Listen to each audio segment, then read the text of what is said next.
Am I the a-hole for picking up my sister when she didn't want to babysit and causing the parents to lose $250? My female 20 younger sister, female 15, came to visit our city for a few weeks as part of her summer vacation. She split her time between my place and my aunt's, female 30, place. My aunt has 2 toddlers and is currently on maternity leave. While my sister was at my aunt's, she spent most of her time babysitting unpaid, while my aunt went out to see friends, get her nails done, dates with husband, etc. Every single day she was there. She was babysitting for between 4 to 8 hours a day. There was one day where my aunt was gone all day. She came home briefly and went back out again for the evening, leaving my sister with the kids literally all day. A few days ago, I asked my sister if she wanted to come to Dave & Buster's with me and some friends. She tells me she really wants to but can't because she's babysitting again. I told her that she's allowed to decline. She was a bit scared to say no, but yesterday she told my aunt that she can't babysit on Friday, today. My aunt says, "Too bad. They have a dinner reservation at an expensive restaurant and will lose the deposit, $250, if they don't show up." My sister told my aunt that she was exhausted from babysitting, but my aunt basically said, "Sorry, but she has to stay and watch the kids." My sister was disappointed, but didn't put up any more fight. At that point, I decided to intervene and told my aunt I'd be picking up my sister on Friday, and that's the end of it. She sent me a whole bunch of texts after that, but honestly, I didn't reply or even read them. I show up to pick up my sister and my aunt comes out to my car yelling at me. She says it's not my business what my sister does, and she's staying. I ignored my aunt and saw my sister at the door and yelled over to her to come get in the car. She did. My aunt couldn't believe that she was actually leaving and started yelling at my sister too. My sister looked scared, but I told her to just get in the car. We drove away. They couldn't find a replacement babysitter last minute and ended up missing the reservation and being charged for that cancellation. My mom is with me on this and said I did good for getting my sister out of the house. But another aunt heard about the story and she told me I shouldn't have picked up my sister after aunt number 1 said she already has dinner reservations. She also said that I shouldn't have intervened and should have let my sister learn to stand up for herself. So now I am questioning if I should have let my sister stay there and learn a lesson in standing up to people or if I did the right thing. Am I the a-hole for picking up my sister and leaving? Now for the top comments.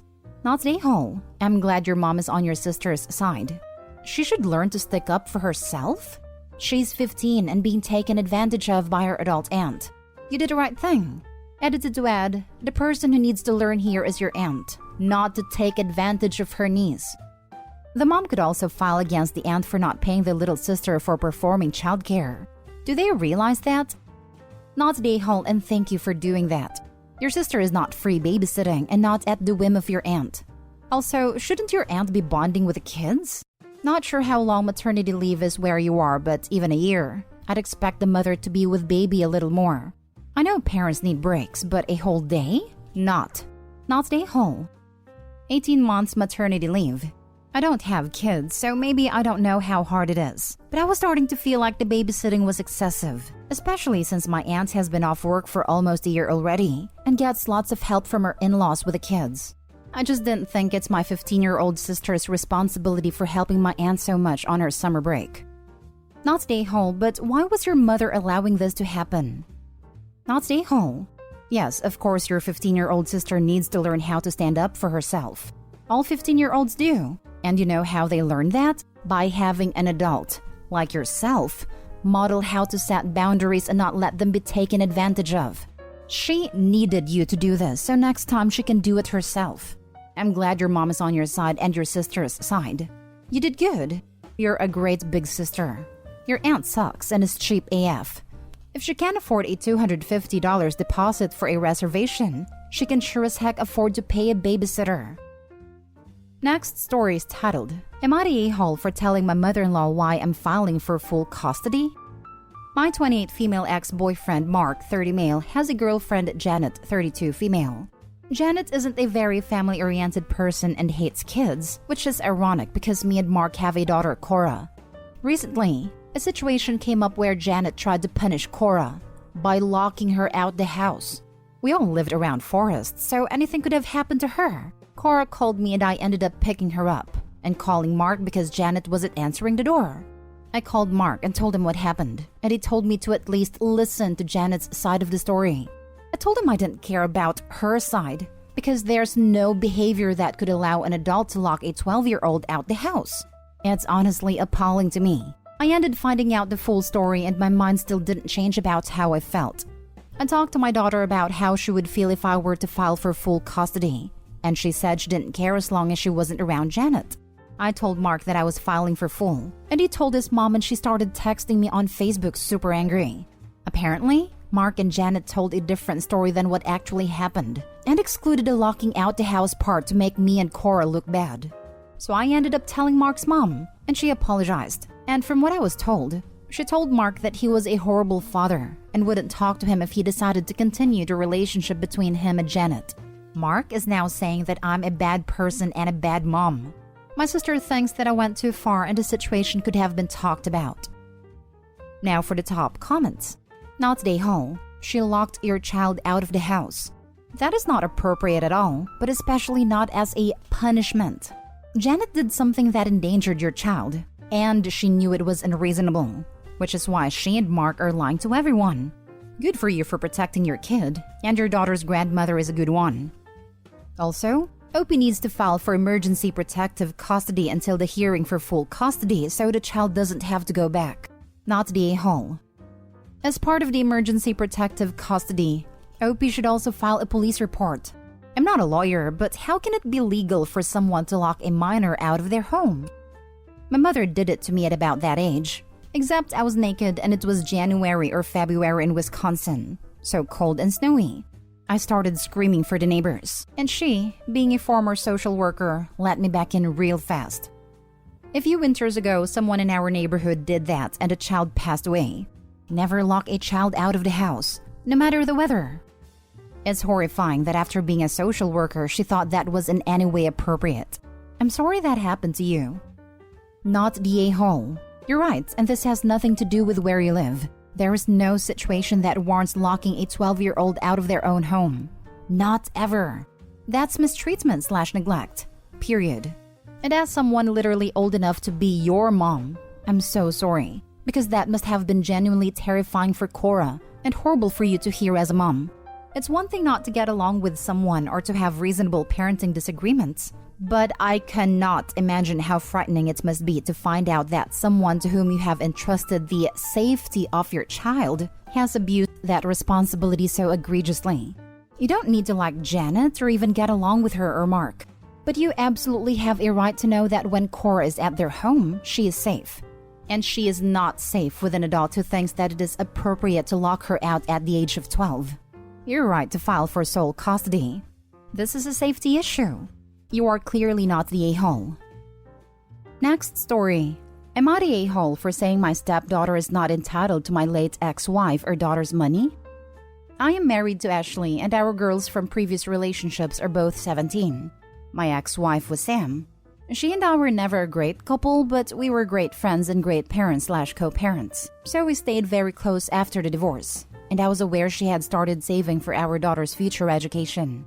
We had reached somewhat of a compromise on how to handle that. I did most of the spending on her adolescent activities and extras. So all her extracurricular activities, hobbies, and for the most part gifts that we shared, while she saved for the future in an effective way. I never knew how much was in the account until 2 years ago when my ex died.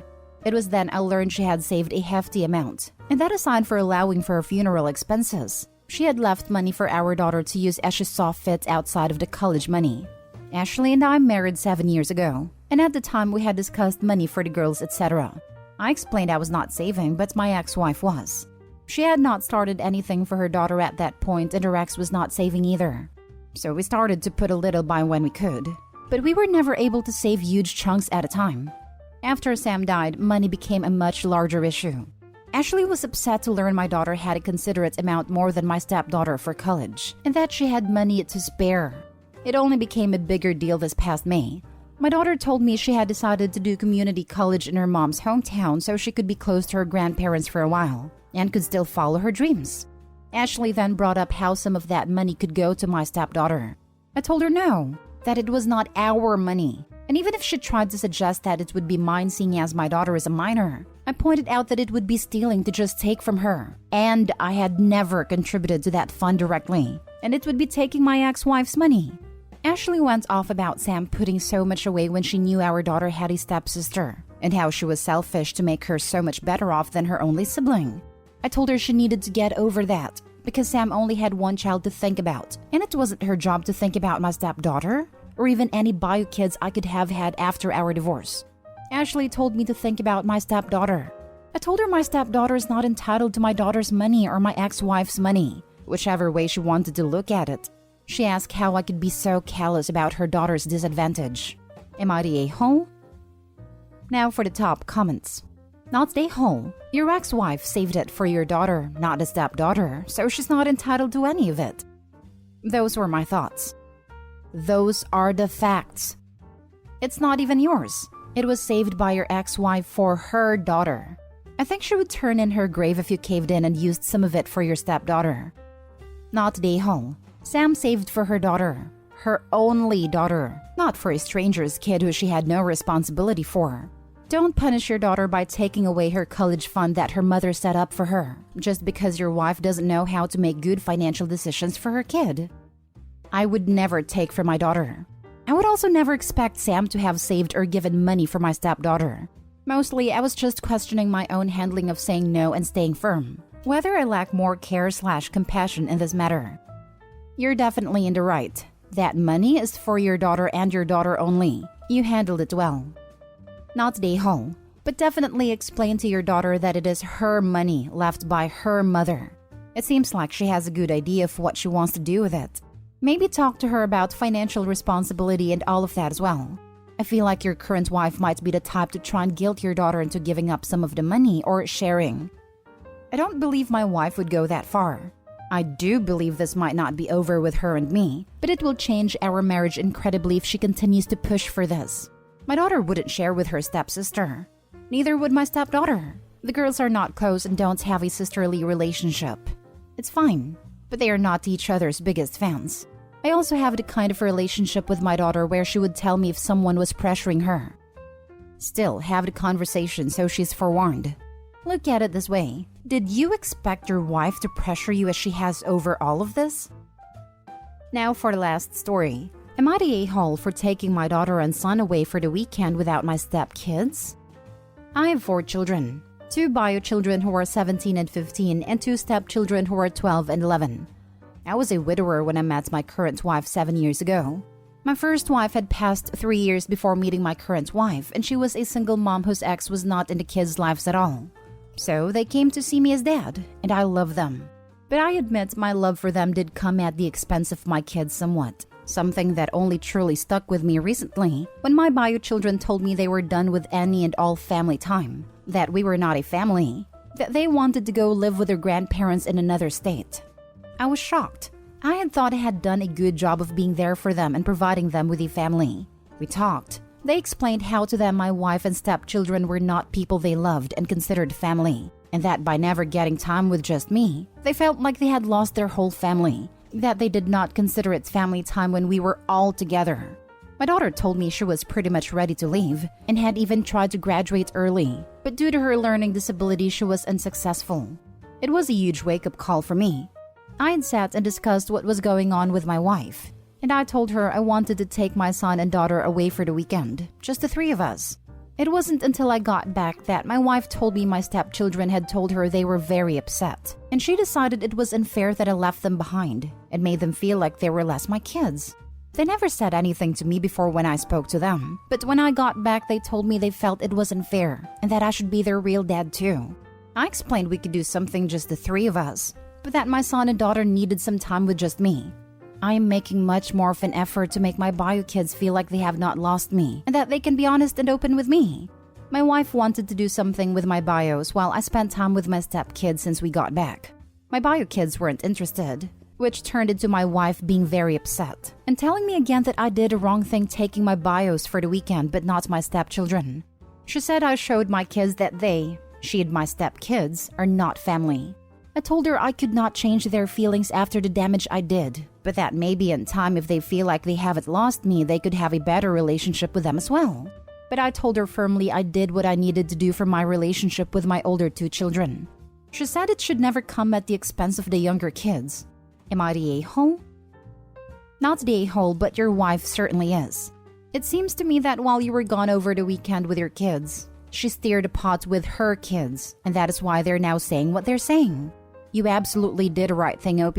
Because if not, once they were able to leave, they would and go no contact with you. Let her know that the way her kids feel about one weekend is what your children have been feeling for the last 7 years. You did good stepping up for your stepkids, but it was the cost of your relationship with your kids and you're fixing that now. Also, she can't force time with your kids because currently they feel spiteful towards her. Because in their minds, she stole you/your time from them in favor of a new family with her, and they're not wrong. Stay firm with your wife and advise therapy/counseling for everyone involved, either group and solo. Keep listening to your kids' feelings and make sure they feel heard. Agree, your wife is the a-hole. She started the drama while you were gone, and if she ever wants a relationship with your kids, she needs to understand how they are feeling and not be offended when they don't want to spend time with her. Maybe as things improve and you give it some time, they may come around, but forcing them to do anything with her will just make it worse. I'm glad you refocused on your kids and you shouldn't let her deter you.